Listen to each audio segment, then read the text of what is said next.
Hello! I thought I'd have a look at an older Hornby locomotive today. I picked up a Terrier. This is quite an early one as well, so it's in the older style box. I don't know what this is going to run like or what it's like.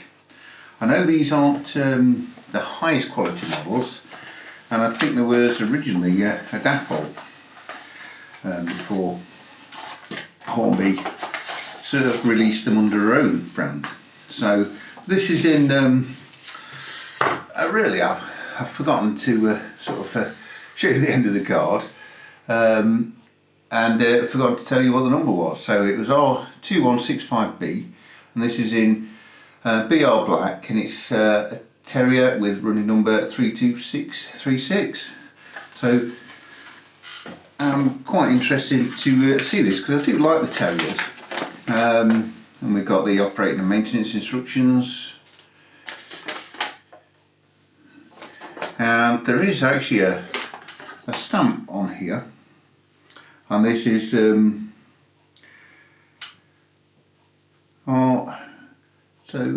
it's the right correct number, so it must be the right paperwork, and it's 30th of the 11th 99. So it is actually a very old model then, if that date is correct. Is that just the tooling, or is that the actual manufacturing date? I've never actually seen that before, but you know, there's actually quite a good instructions for this model. You can remove the couplings, so you unscrew. You've got the larger, not the largest couplings, but it's got the slightly larger than we see nowadays. And we have some extras. So, which is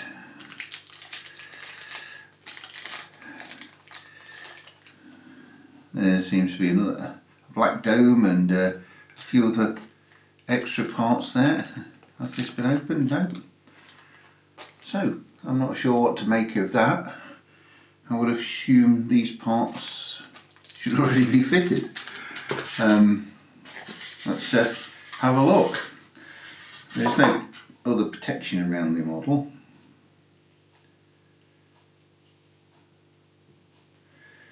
I was just thinking there was something loose there, but no, it's not, you know. Or maybe it is, you know. Seems to be going into the window rather than at the side, I think. So I'll have a look at that really up close in a minute.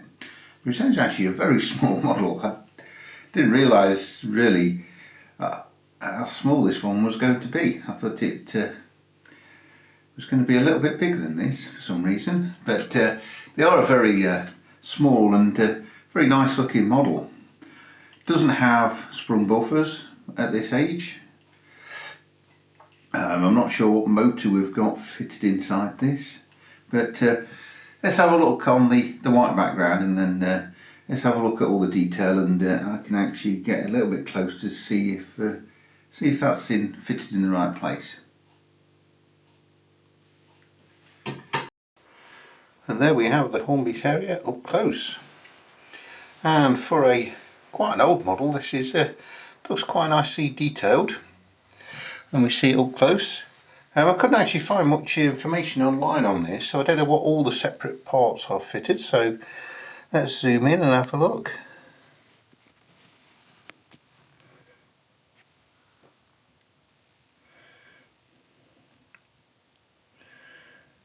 And it does look very good.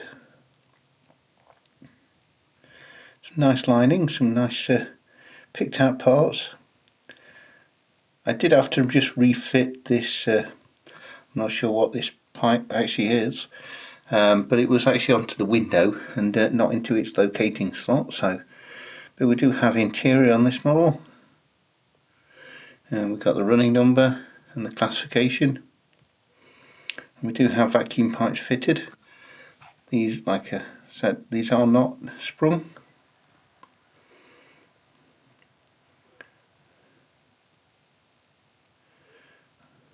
Wheels do look good. So coupling's drooping a little bit at the front, so I hadn't noticed that before. So So nice look at the front of the locomotive.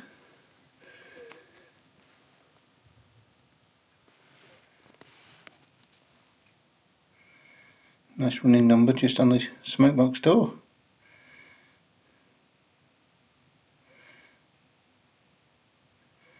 And we have the coupling hook fitted and the vacuum pipe there. Quite big chunky couplings on this model.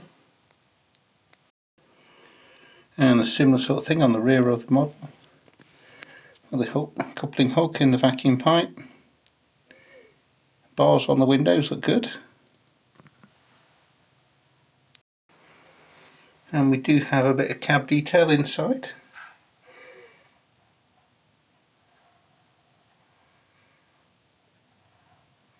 It's not really all picked out that well, but it is nice to actually see some detail on such a small model. It seems to look pretty good at the top of the locomotive. I don't think the coal load is particularly realistic, but still nice to have. I mean, it's not quite as fine detailed as the latest models, but if you can't afford £120 and you can afford £40 or £50, then this really is a good value model.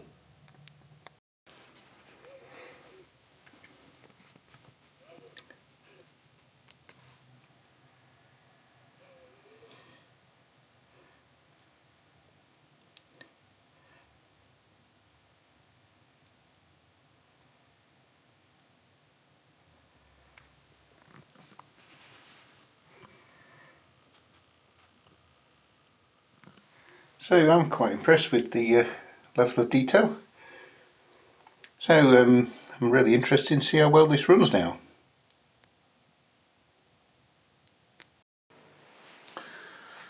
Okay, let's have a look, see how well this actually runs then. Because I'm actually quite impressed with the level of detail for such an old model.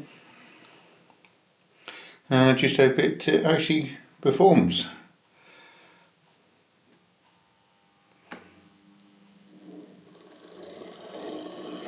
And yes, goes over the points fine. Bring it back.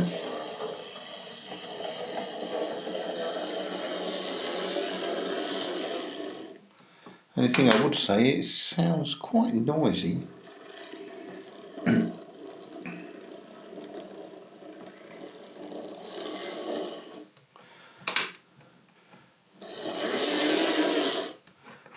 You can hear it. Okay, let's do the points test. And I can't really see it struggling because it seemed to go over the dead spot all right.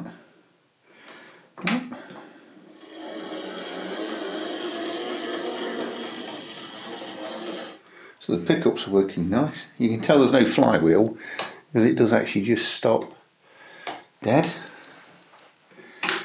So let's go back in the reverse.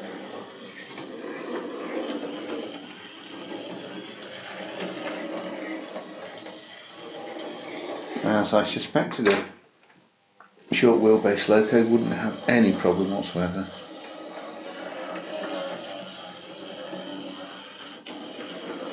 We've got a slight stutter there at very low speed. Let's try it here as slow as I can.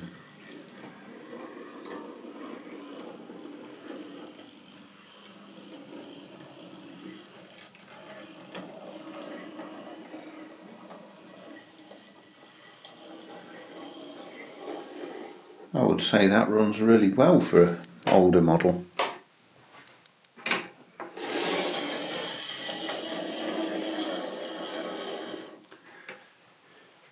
Now I want to see if this model can actually do a crawl. Okay, put it in forwards and I'm going to go as slow as I can on the controller until we see some movement.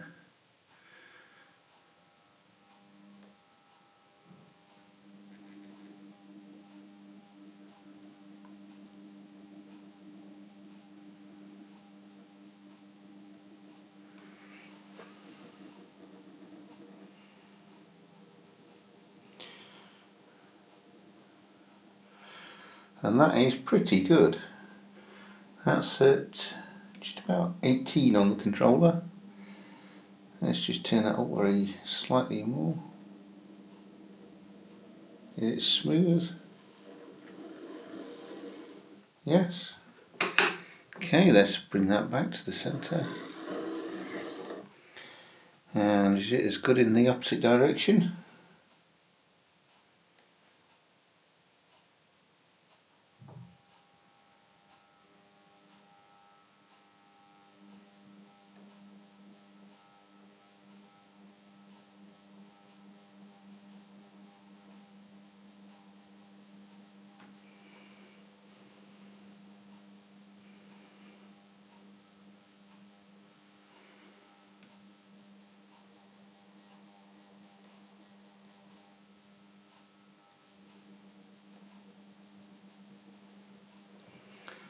That is really good control.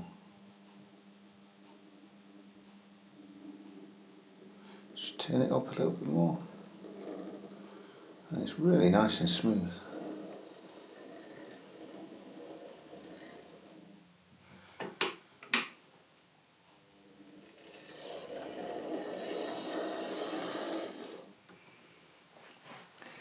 That is, I'd say, excellent.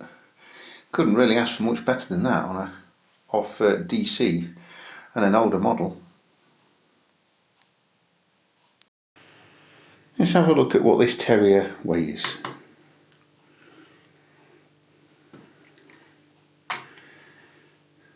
107. That's quite a good weight. It actually feels quite heavy. Quite a small model.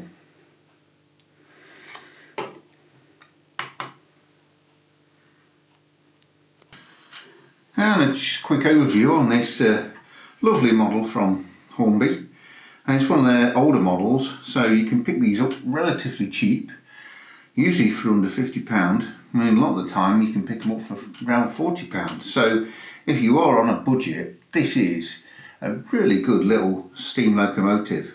It doesn't have all the features that the newer models will have. It doesn't have DCC, but these can be fitted with DCC. It doesn't have the sprung buffers or anything like that, but you know, and obviously there was a detailing part that had come slightly out of its position that I refitted, but that was just due to just transit. So, but yeah, I mean, I definitely would recommend this. It runs well, it looks really good, and you know, I just think it's an excellent product.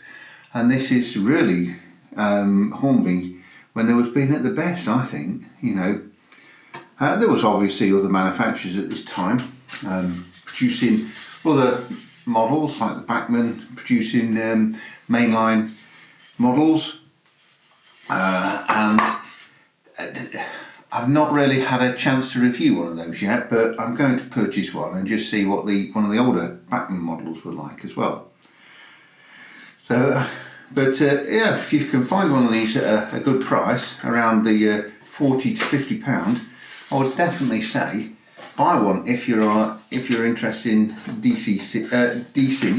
If you're interested in DCC, obviously there's a bit more work involved in fitting a DCC chip. But yeah, this is a very nice model, and definitely recommended.